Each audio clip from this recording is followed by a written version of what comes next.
देश दुनिया की तमाम खबरों के साथ एक बार फिर हाजिर है। 22 फीट ऊंचे कमलेश्वर महाशिवलिंगम के साथ मनाई 89वीं शिव जयंती। मुंबई के घाटकोपर सब जोन द्वारा अत्यंत श्रद्धा और उत्साह के साथ शिवरात्रि मनाई गई। यह भव्य उत्सव अंधकार से प्रकाश की ओर थीम के अंतर्गत संपन्न हुआ, जिसमें 22 फीट ऊंचा कमलेश्वर महाशिवलिंगम समारोह का केंद्र बिंदु रहा। 12 ज्योतिर्लिंगम की प्रदर्शनी श्रद्धालुओं को भारत के पवित्र शिव धामों का दिव्य अनुभव कराती रही। महाआरती एवं सांस्कृतिक प्रस्तुतियों से कार्यक्रम में आध्यात्मिक तरंगे बिखर गई। घाटकोपर सब जोन की निदेशिका बीके शक्कू, मीडिया विंग के राष्ट्रीय समन्वयक बीके निकुंज और बीके विष्णुप्रिया ने शिव बाबा का ध्वज बड़े ही भव्य रूप से फहराया। इस भव्य पर्व ने हजारों श्रद्धालुओं को आध्यात्मिक ऊर्जा से भरपूर किया। सब मिलनसार हैं यहाँ पे और यहाँ पे शांति पाने के लिए आते हैं। तो मुझे भी आने के बाद, आप लोगों को मिलने के बाद मुझे भी ऐसा लग रहा है कि मैं भी कुछ शांति पा रहा हूँ इधर आके, और दिल चाहता है कि यहाँ पे अक्सर आया करूँ आप लोग की कंपनी में और अच्छी बातें सुनाता रहूँ आपके बाद। सेंट थॉमस चर्च में लहराया शिव ध्वज।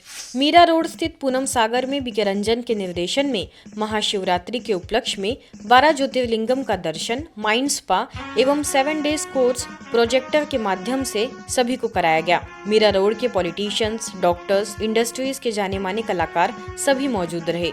मीरा रोड के सभी भाई बहनों ने महाशिवरात्रि का झंडा सेंट थॉमस चर्च में लहराया। मधुबन न्यूज रिपोर्टर हर्षा लपासिया ने सभी से बातचीत भी की। 12 ज्योतिर्लिंगम का आपने यहाँ पर दर्शन किया। आपको यहाँ ब्रह्मा कुमारी में आकर ये ज्योतिर्लिंगम का दर्शन कर कर कैसे लगा है?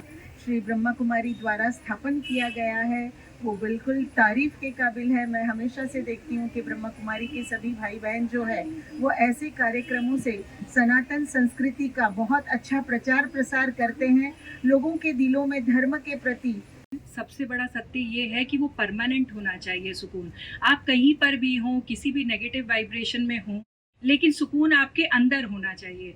तो ये जो 12 ज्योतिर्लिंग का जो बनाया गया है, ये थीम हर साल ये बहनें इतना प्यार से बनाती हैं, करती हैं, तो वो इसीलिए ये मैसेज पहुंचाने का जो तत्पर है वो यही है। अमरनाथ की झांकी सभी के लिए आकर्षण का केंद्र। नागपुर के वसंत नगर सेवा केंद्र पर शिवरात्रि के पावन अवसर पर पूरे परिसर को विशेष रूप से शिव ध्वज से सजाया गया। अतिथियों में महानगर संघ संचालक राजेश लोया, डागा हॉस्पिटल की पूर्व एडमिनिस्ट्रेटिव ऑफिसर मधुबाला कपूर, मुंबई से फिल्म अभिनेत्री इलाकृति ने आयोजन में शिरकत की। नागपुर सब जोन की निदेशिका बीके रजनी, सह निदेशिका बीके मनीषा के सानिध्य में शिव ध्वजारोहण किया गया। अवसर पर सभी ने नकारात्मक विचारों, दुर्गुणों, बुराइयों से दूर रहने और सभी के प्रति शुभ भावना, शुभकामना रखने का संकल्प किया। अंत में बहुत सुंदर, भव्य, आकर्षक 12 ज्योतिर्लिंगम झांकी का उद्घाटन भी किया गया। अमरनाथ की झांकी सभी के लिए आकर्षण का केंद्र बनी। 5000 नारियल से बना भव्य शिवलिंग। इंदौर के शिव शक्ति सरोवर रिट्रीट सेंटर में शिवरात्रि पर शिव दर्शन आध्यात्मिक मेला लगाया गया। 12 ज्योतिर्लिंगों की मनोरम झांकी एवं 5000 नारियल से बना भव्य शिवलिंग विशेष आकर्षण बना। साथ ही आध्यात्मिक प्रदर्शनी एवं वैल्यू गेम्स के द्वारा जीवन में सद्गुणों की धारणा से जीवन शैली को श्रेष्ठ कैसे बनाएं, यह समझाया गया। इस अवसर पर जस्टिस बीडी राठी, समाज सेवी मनोज हार्डिया सहित हजारों श्रद्धालुओं ने झांकी का अवलोकन किया। इंदौर की प्रभारी बीके आरती के निर्देशन में आयोजन सफल रहा। 108 किलो फूलों से तैयार किया शिवलिंग। राजकोट पंचशील सेवा केंद्र द्वारा दीप प्रज्वलन, केक कटिंग, शिव अवतरण कथा, महाआरती समेत विभिन्न कार्यक्रमों का आयोजन शिवरात्रि पे किया गया। गुजरात जोन की निदेशिका बीके भारती दीदी के अमूल्य मार्गदर्शन में राजकोट स्थित ज्योति दर्शन सेवा केंद्र में शिव जयंती धूमधाम से मनाई गई। 108 किलो फूलों से शिवलिंग तैयार किया गया, जिसका हजारों ने दर्शन लिया। देखिए इसकी कुछ खास झलकियां।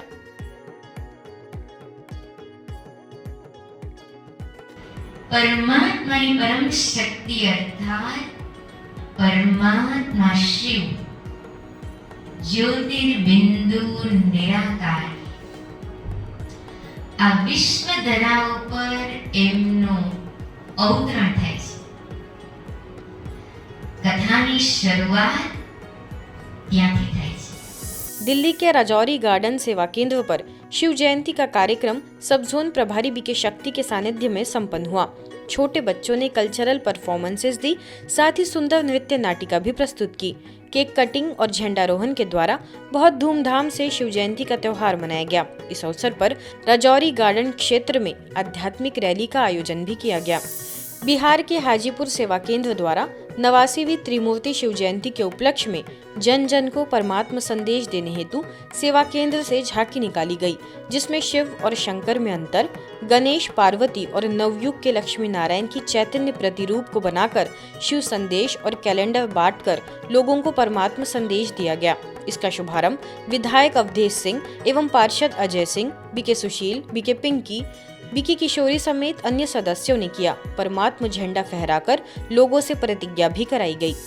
दिल्ली के बख्तावरपुर सेवा केंद्र द्वारा स्थानीय शिव मंदिर में शिव जयंती महोत्सव मनाया गया, जिसमें आसपास के कई गांवों से जन समुदाय सहित अनेकों गणमान्य लोगों ने हिस्सा लिया. मुख्य अतिथि चौधरी सुरेंद्र सोलंकी ने संस्था के कार्यों को जमकर सराहा. सब जोन प्रभारी बीके शक्ति ने शिवरात्रि के आध्यात्मिक रहस्य पर प्रकाश डाला और परमपिता परमात्मा का सत्य परिचय दिया. अंत में बीके गीता ने सभी का आभार व्यक्त किया. बड़े ही सौभाग्य की बात है, मैं दीदी को भी बता रहा था कि इस परिवार से, ब्रह्मा कुमारी परिवार से लगभग 30 साल से हम लोग जुड़े हुए हैं और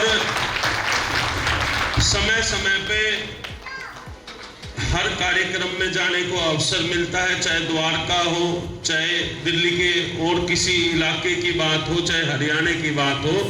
इसी कड़ी में सोनीपत के विश्व कल्याण सरोवर में महाशिवरात्रि पर आओ चले सत्य की ओर सत्यम शिवम सुंदरम कार्यक्रम का आयोजन हुआ.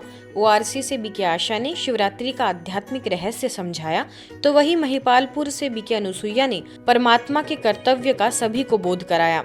अवसर पर MLA Devendra Kaidan, BK Rama, BK Sadhana, BK Satish ने भी अपने विचार रखे. आप सबको यही कहना चाहता हूँ कि ये वो मंच है जिससे हमारे परिवार में सुख समृद्धि आती है, हमारा मन साफ सुथरा होता है, बहुत सारे परिवर्तन हमारे जीवन में आते हैं. आप सब सौभाग्यशाली हैं जो हम सब यहाँ से जुड़े. असत्य को हम भूलें, दया धर्म का पालन करें. परमात्मा ने से हमने ये मांगा तो परमात्मा कहते ये मैं कार्य स्वयं करता हूँ. हिसार में लगे स्वर्णिम भारत अनुभूति मेले में दूसरे दिन भी भारी संख्या में शहरवासी पहुंचे. नलवा के विधायक रणधीर पनिहार मुख्य अतिथि के रूप में उपस्थित हुए, जिन्होंने स्वर्णिम भारत अनुभूति महामेले के सभी स्टॉल का अवलोकन किया. हिसार सेवा केंद्र के प्रभारी बीके रमेश के सानिध्य में माइंड स्पा, 12 ज्योतिर्लिंगम की झांकी, होम्योपैथिक चिकित्सा शिविर का हजारों ने लाभ लिया. इस मेले में आप आए हैं तो इस मेले में आपको क्या ऐसी नई बात लगी जो आप सबको बताना चाहेंगे? मैं सर्वप्रथम इनका मुबारकबाद देता हूं ब्रह्म कुमारी के लोगों को, जिन्होंने ऐसा आयोजन यहाँ किया और इस आयोजन के माध्यम से और यहाँ इन्होंने जो प्रदर्शनी लगाई वो काबिले तारीफ़ ही नहीं बल्कि वो जीवन की शैली बदलने का काम जो है करेगी. एक मजबूत समाज बनाने के लिए आपका क्या सहयोग रहेगा? मेरा सहयोग हमेशा सकारात्मक है और सकारात्मक रहेगा. मैंने अभी भी मेरी बात के माध्यम से कहा था कि राजनीतिक व्यक्ति हर संभव प्रयास करता है कि वो समाज को अच्छा बनाए, परंतु राजनीति में रहते हुए वो व्यक्ति कई बार अनेकों लोगों के बाहर के प्रभाव से प्रभावित होकर के कई बार आदमी अपनी आशा के अनुकूल वो काम नहीं कर पाता. इसलिए अध्यात्म के बल पे मैं कहना चाहता हूँ कि हमें भी कुछ ऐसी शक्ति मिले और जनता को भी कुछ ऐसी वो इस प्रकार की अध्यात्म के बल पे उनको ऐसी शिक्षा दी जाए कि वो पॉलिटिकल आदमी से गलत काम करवाने का काम ना करें. भुवनेश्वर यूनिट 8 सेवा केंद्र में भी मनाई गई 89वीं शिव जयंती. जी हां, बीके दुर्गेश नंदिनी ने कमेंट्री द्वारा सभी को योग कराया. फिर दीप प्रज्वलन और केक कटिंग कर शिव जयंती की खुशियां मनाई गई. अतिथियों में भुवनेश्वर केंद्रीय निर्वाचन क्षेत्र विधायक अनंत नारायण जना, प्रोफेसर रुचि भुयान, प्रोफेसर प्रेम रंजन ओझा, प्रोफेसर गंगाधर साहू समेत बड़ी संख्या में स्थानीय लोग एवं बीके सदस्य मौजूद रहे. Everybody should stay peacefully, should have a pious mind and spread the message of Lord Shiva that you stay united, you stay healthy and stay peacefully. जन्मदिन की पालना के अवसर पर हम अपने स्वरूप में टिके, परमात्मा के आशीर्वाद को पल पल अनुभव करें और सबको अनुभव करने के लिए मौका भी दें। कोलकाता के ईस्टर्न जोन के प्रभारी बीके कानन के सानिध्य में सभी बीके सदस्यों ने शिव ध्वज के नीचे अपने विकारों का दान करने का संकल्प किया। अवसर पर Mahashivratri the descent of God विषय पर कार्यक्रम संपन्न हुआ, जिसमें IPS Virendra, IAS Satish Chandra Tiwari, सन्मार्ग group की प्रेसिडेंट रुचिका गुप्ता समेत गणमान्य लोग उपस्थित रहे। आज की खबरों में फिलहाल इतना ही। देश दुनिया की तमाम खबरों के लिए देखते रहिए मधुबन न्यूज।